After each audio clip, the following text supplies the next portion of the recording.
Oh, good afternoon. It's Saturday. It is the 7th of September, and it's Journal 162. And if you're counting, it's T+158. Uh, Sly reference to yesterday's blog post, I guess. It's really strange. I have something to talk to you about, and it's really odd. And in all honesty, it's probably four different blog posts that are aggregated into one for now. And I'll probably go back and readdress them because they're very, very meaningful to me. And I think they could be um, equally as meaningful to you. And hopefully you'll find them so. Uh, I had a dream last night. It was really an odd dream. I'm really an odd guy, so I would have an odd dream. But I was dreaming about ladders of all the things in the world to dream about. And I know that sounds strange, and I'm sure that there's some kind of deep rooted psychological meaning to that. And if I have the time and go on the web and look up dreams and ladders, I'm sure there'll be some kind of a goofy explanation that'll at least attempt to address that. But realistically, I was dreaming about ladders, and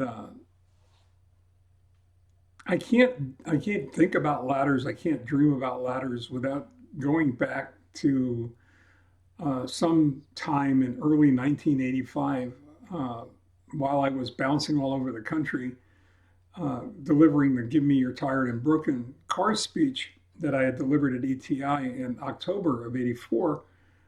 At one point, I spoke for Union Oil of California, Unical, and I actually spoke for two of their annual meetings, one of which was in Northern California and Lake Tahoe.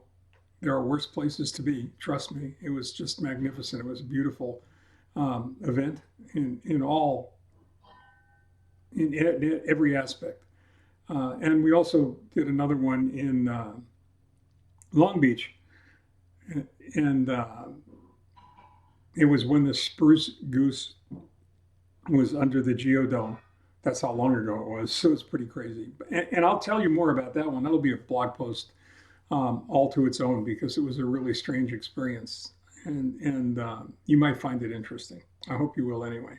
But in any case, one of the advantages of going to speak at some of these events is that you're invited to attend all of the events that any of the other speakers who are there are delivering at that particular time. And if there's no scheduling conflict, that can work out really well. Leslie and I went to see a motivational speaker in Tahoe at that meeting. I couldn't tell you who it was.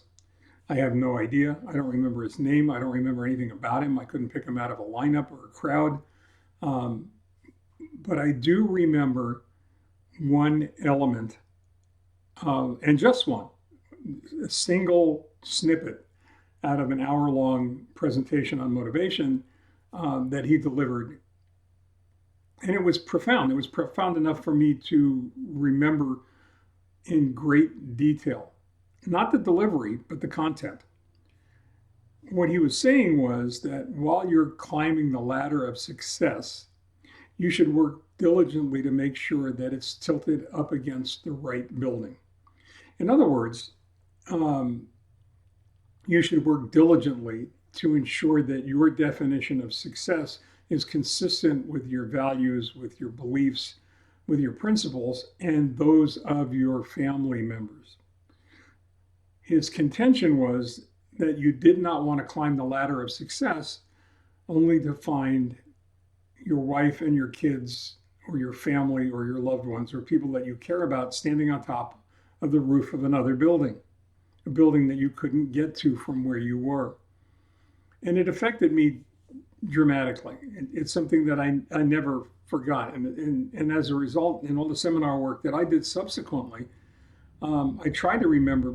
I tried to remember to let everyone that we spoke with, everybody that was attending, know how important it was for them to define success, not only in their own terms, but in terms of the people that are close to them. So it was a shared success. And I found it critically important. Um, Another ladder that came to mind almost immediately was the result of me hearing my father's voice in my head constantly. When I was a kid, we lived out on Oceanside, Long Island.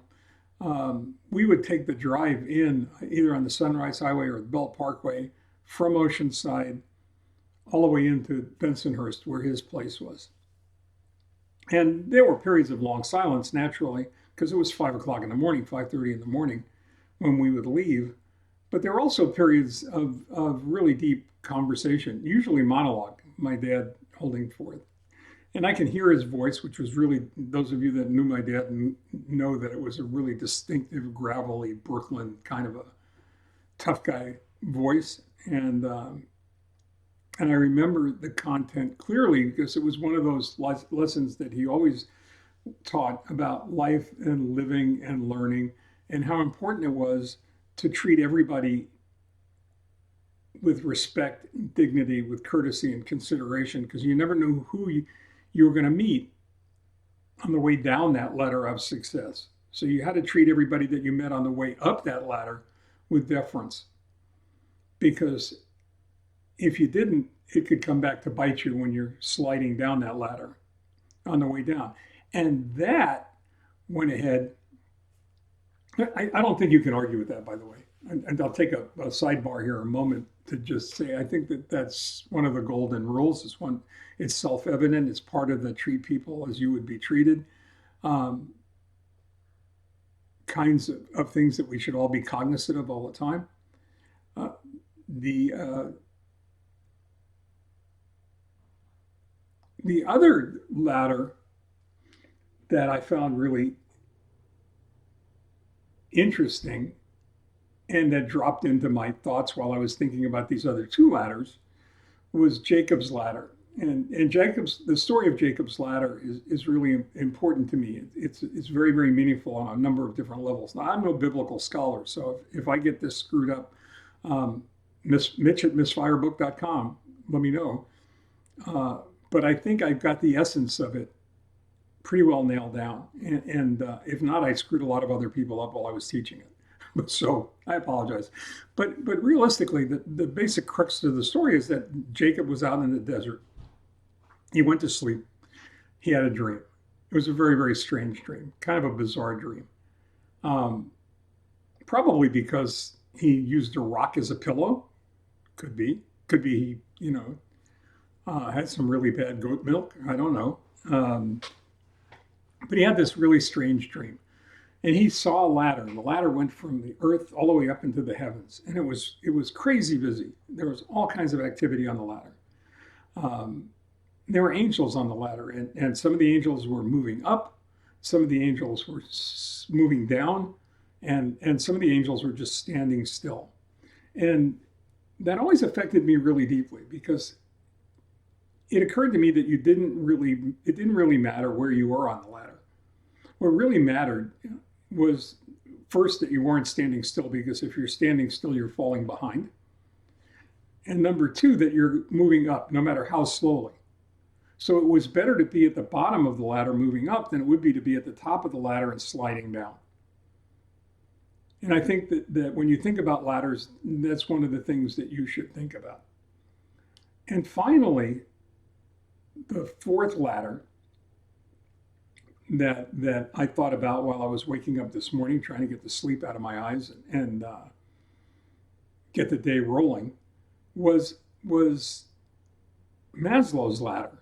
Abraham Maslow, behavioral humanistic psychologist, very, very popular in the 50s, probably the architect of much of the current management thinking in the world today, established a hierarchy of human needs. And his contention was that you could not grow. You could not grow as a human being. You could not grow as a person in life or in your job if you did not successfully climb above each of these structural ladders. The first one was physiological needs. If you're cold, if you're wet, if you're hungry, doesn't matter what else is going on around you. All you want to do is get dry, fed, and warm. So theoretically, if you were in Uncle Louis in the cave millions of years ago, and you ran out of firewood and you ran out of food, it didn't matter how brave or how courageous you were. You were going to have to come out of that cave at some point to go ahead and look for food and look for firewood. Past physiological needs, it was the need for security, the need to feel secure. And again, if you were in the cave and you felt secure, everything was fine until you ran out of wood, until you ran out of fire, until you ran out of food. And then it didn't matter. You were going back outside the cave, no matter what was out there, because you needed to survive. Then there were two other additional rungs: the need to be esteemed by others and the need to belong. And I've seen this in two different iterations. I've seen the third rung be the need to be esteemed by others, and the fourth rung to be the need to belong, or reversed, the need to belong and then the need to be esteemed by others. I think the one that's correct, at least in my mind, is the need to be esteemed comes first, because if you don't feel good about yourself and others don't feel good about you, you're not going to want to belong to anything in which there are other people there. And finally, the fifth rung was the need for self-actualization. The ability to determine what you needed and then the wherewithal to go out and get it. I really think that there are two other human needs that fit in there. There's the need for art and beauty, and there's a need for intellectual stimulation, but we can go into that another time. As I said before, each of these it could be a blog post of its own, and probably will be. So in closing, I just want to suggest that it's important when you're talking or thinking about life, you probably should be thinking in terms of ladders or rungs on the ladder, or where you are on the ladder, or what you're doing on the ladder, or why you're on the ladder, even why you're on the ladder.